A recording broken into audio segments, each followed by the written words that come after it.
귀한 이 섬김이 정말로 하늘에서 해같이 빛날 줄로 믿습니다. 다시 한번 박수로 격려할까요? 네, 감사합니다.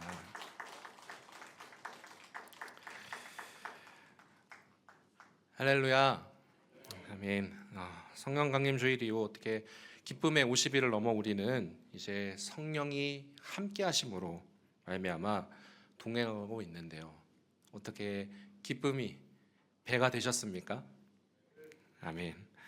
오늘 말씀을 통하여 우리는 다시 한번 우리와 함께 하시는 성령 하나님, 삼위 하나님의 사랑을 맛보아 느끼는 귀한 시간이 되어지기를 간절히 소망합니다.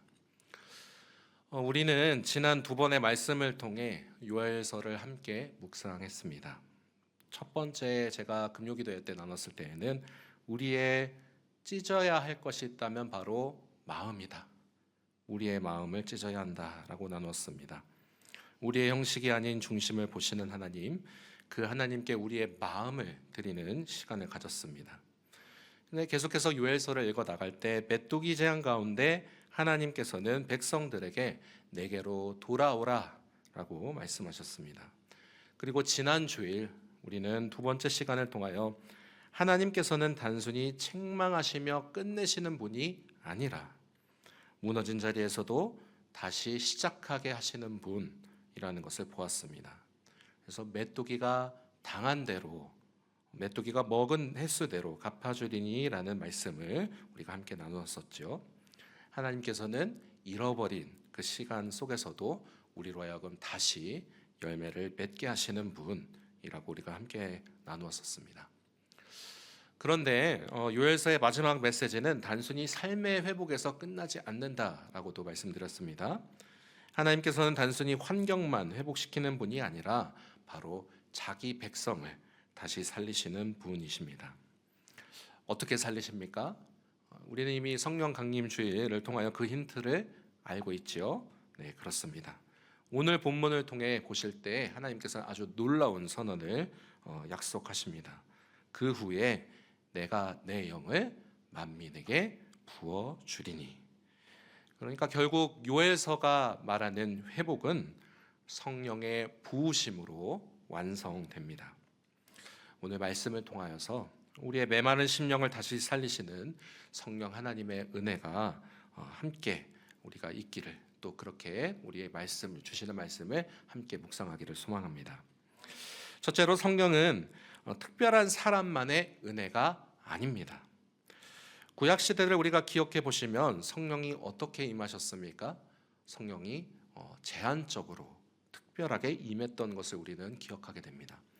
왕이나 선지자나 아니면 특별히 택함 받은 사람들에게 성령이 임하는 경우가 많았습니다. 그래서 성령의 역사는 어떤 특별한 사람의 이야기처럼 여겨지곤 했습니다. 그런데 오늘 하나님께서는 놀라운 말씀을 하십니다. 내 영을 만민에게 부어주리니. 여기서 만민이라는 표현이 참 중요합니다. 이어지는 말씀을 보시면 너희 자녀들, 늙은이, 젊은이, 남종과 여종, 이 표현들을 잘 생각해 보면 당시 사회에서 서로 구분되어지고 또 나누어서 이제 표현했던 그런 계층들 아닙니까? 나이도 다르고 성별도 다르고 또 신분도 다릅니다. 그런데 하나님은 말씀하십니다. 내 영을 어떻게 부어줍니까? 모든 사람에게 부어주겠다. 이것은 굉장히 놀라운 약속입니다. 하나님의 은혜가 특정 사람만의 전유물이 아니라는 뜻입니다. 가령 성령은 목회자만의 은혜가 아닙니다. 기도를 많이 하는 사람만의 은혜도 아닙니다. 특별히 뛰어난 사람만 경험하는 것도 아닙니다. 하나님께 돌아오는 모든 백성에게 성령을 부어주십니다. 그렇다면 왜 하나님은 자기 백성에게 성령을 주셔야 했을까요? 인간은 스스로 하나님께 가까이 갈 수 없는 그런 존재이기 때문입니다. 우리의 마음은 참 쉽게 식어버립니다. 결심은 하지만 오래가지 못하고 또 은혜를 받았다고 눈물을 흘린 우리의 기억들, 참 사랑을 깨달았던 그런 순간들이 있지만, 그러나 또 금방 다시 무뎌지는 우리의 마음과 또 모습들을 발견하곤 합니다. 그래서 하나님은 단순히 야, 열심히 살아라 하고 말씀하시고 끝내는 것이 아니라 우리 안에 하나님의 영을 보내주셨습니다. 성경은 지친 인간이 하나님을 붙드는 힘이 아니라 하나님께서 지친 우리 인간을 붙드시는 은혜입니다. 그래서 신약에 와서 베드로는 오순절 설교 가운데 이 말씀을 인용합니다. 성령 강림 사건을 보면서 베드로가 선언을 하지 않았습니까? 이는 선지자 요엘을 통하여 말씀하신 것이니 라고 이렇게 시작을 하면서 오늘 읽었던 본문을 베드로도 똑같이 초대교회 그 설교에 함께 인용하는 것을 우리는 발견합니다. 즉 요엘의 이 예언은 단순 미래 이야기가 아니라 하나님께서 궁극적으로 지금 하나님 나라를 쭉 구원의 그 역사를 이루어 오시면서 무엇을 지금 시작하시고자 약속하신 것일까요? 바로 교회의 시작에 대한 약속이었습니다. 그렇다면 사랑하는 성도 여러분, 오늘 우리에게도 같은 은혜가 여전히 열려 있음을 우리는 깨달아야겠습니다. 우리가 연약해도 부족해도 지쳐 있어도 하나님은 자기 백성에게 지금도 동일하게 성령을 부어주시는 분, 그 부어주심으로 말미암아 우리와 지금도 함께 하시는 분, 모든 사람을 살리시는 성령의 이 은혜를 우리가 다 함께 누릴 수 있기를 주님의 이름으로 축복합니다. 둘째로 성령은 메마른 영혼을 다시 살리십니다. 오늘날 많은 사람들이 지쳐 있음을 지난 주일에서도 우리 함께 나누지 않았습니까? 몸만 지친 것이 아니라 마음도 지쳐 있습니다. 열심히 살아가지만 기쁨이 없고, 신앙생활을 하지만 예배 혹 내가 감격이 없는 건 아닌지, 예배를 드리지만 우리의 마음이 메말라 있는 것은 아닌지 돌아봐야겠습니다. 어쩌면 오늘날 교회의 가장 큰 위기는 사람이 없는 것이 아니라 그 사람들의 영혼의 목마름을 인지하지 못한 것에 있지 않을까 생각해 봅니다. 영혼이 목마른지조차도 모르고 그저 계속 그 자리에 헤매고 있는 것은 아닐까 생각을 해봅니다. 예배를 드리지만 감격이 없고, 찬양을 드리지만 마음이 움직이지를 않고, 기도를 하지만 하나님이 멀게 느껴지지는 않는지, 특별히 오래 신앙생활을 한 사람일수록 신앙이 생활이 되는 것이 아니라 습관이 되어버릴 위험이 있습니다. 입술로는 익숙하게 계속해서 드려지지만 우리의 마음이 메말라 있는 것을 발견하지 못하고 있는 것은 아닐지요. 특히 수요 예배, 금요 기도에 자리를 지키는 우리 여러분들일수록 마음이 더 갑니다. 물론 말씀에 자리를 더 사모하셔서 항상 이 자리를 지키시는 귀한 분들이지만, 역으로 오래 신앙 생활하는 데서 오는 영적 무기력감을 혹 경험해 보시지는 않으셨습니까? 그런 무기력감이 있을 때, 그것을 내가 느낄 때 그것을 느끼는 것을 경계만 하실 것이 아니라 우리는 역으로 감사해야겠습니다. 왜 그렇습니까? 그것을 느낄 수 있는 경계심이 아직은 있기 때문입니다.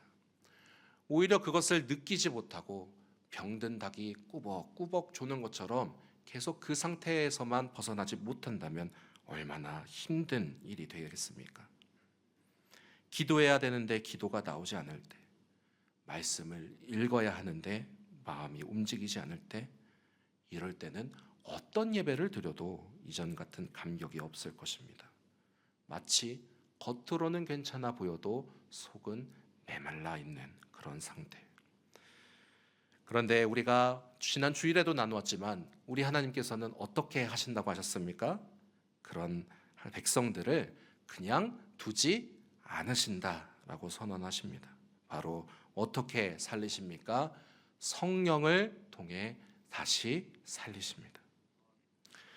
성경에서 성령은 단순 감정이나 분위기로만 지배되는 것이 아닙니다. 성령은 죽은 것을 다시 살리시는 우리 하나님의 참된 능력입니다. 그래서 잘 아시는 에스겔 37장에서 마른 뼈가 살아나는 장면도 결국 하나님의 영이 임할 때 그 기적이 임하구나라는 것을 우리는 보게 됩니다. 우리 함께 읽어볼까요? 에스겔 37장 4절 5절 말씀입니다. 또 내게 이르시되 너는 이 모든 뼈에게 대언하여 이르기를 너희 마른 뼈들아 여호와의 말씀을 들을지어다. 주 여호와께서 이 뼈들에게 이같이 말씀하시기를 내가 생기를 너희에게 들어가게 하리니 너희가 살아나리라. 아멘. 아무리 마른 뼈라도 하나님의 영이 임했을 때 다시 살아났습니다. 그렇다면 사랑하는 성도 여러분, 우리의 심령도 마찬가지 아니겠습니까? 아무리 힘들고 어려운 이 세상의 풍파 가운데 쩍쩍 메말라 갈라진 심령일지라도 우리 성령 하나님이 부어주시는 그 은혜 가운데 푹 잠기면 그 메말랐던 심령이 다시 살아날 줄로 믿습니다. 그때에야 비로소 우리의 예배가 회복되고 기도가 살아나고 하나님을 향한 사랑이 불일 듯 다시 일어날 것입니다. 미국의 복음주의 설교가이신 에리든 윌슨 토저 목사님이란 분이 있는데요, 이렇게 말씀하셨습니다.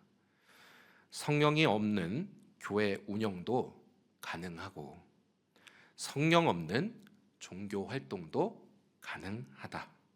그러나 성령 없이는 하나님이 기뻐하시는 생명력 있는 교회가 될 수 없다.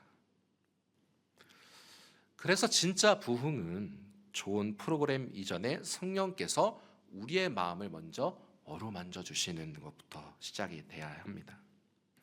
그렇다면 오늘날 교회에 정말 필요한 것이 있다면 더 뭔가를 움직이고 애쓰고 화려한 프로그램을 가지고 하는 것 이전에 성령께서 우리의 심령을 다시 살리시는 일, 그것이 정말 필요한 일이 아닐까 생각해 봅니다. 그 성령께서 지금도 약속하신 대로 우리와 함께 계신다, 우리는 지난 주일에 보지 않았습니까? 이 밤에도 역시 마찬가지입니다. 이 말씀을 빌어 우리 함께 다시금 선포하기를 소망합니다. 성령 하나님이 우리와 함께 계신 줄로 믿습니다. 마지막으로 성령의 목적은 우리를 하나님께로 향하게 하는 것입니다. 오늘날 성령에 대해 우리가 이야기할 때 사람들은 종종 강한 체험, 강한 은사만 떠올립니다. 물론 하나님은 때로 놀라운 방식으로 역사하십니다. 하지만 성경이 말하는 성령의 가장 중요한 목적은 바로 우리를 하나님께로 향하게 하는 것입니다. 성령은 단순히 감정을 뜨겁게 만드는 분이 아니라 죽어가던 믿음을 다시 살리시는 분이십니다. 그래서 예수님께서도 제자들에게 마지막으로 고별 설교를 하시던 그 요한복음 14장에서 16장에 성령을 설계하실 때 16장 14절, 우리 지난 주일 예배의 부름 때 인용했던 구절인데요, 그가 내 영광을 나타내리니 내 것을 가지고 너희에게 알리시겠습니다. 그러니 성령이 하시는 가장 중요한 일은 성도로 하여금 언제나 누구에게로 인도합니까? 그리스도께로 인도하는 것입니다.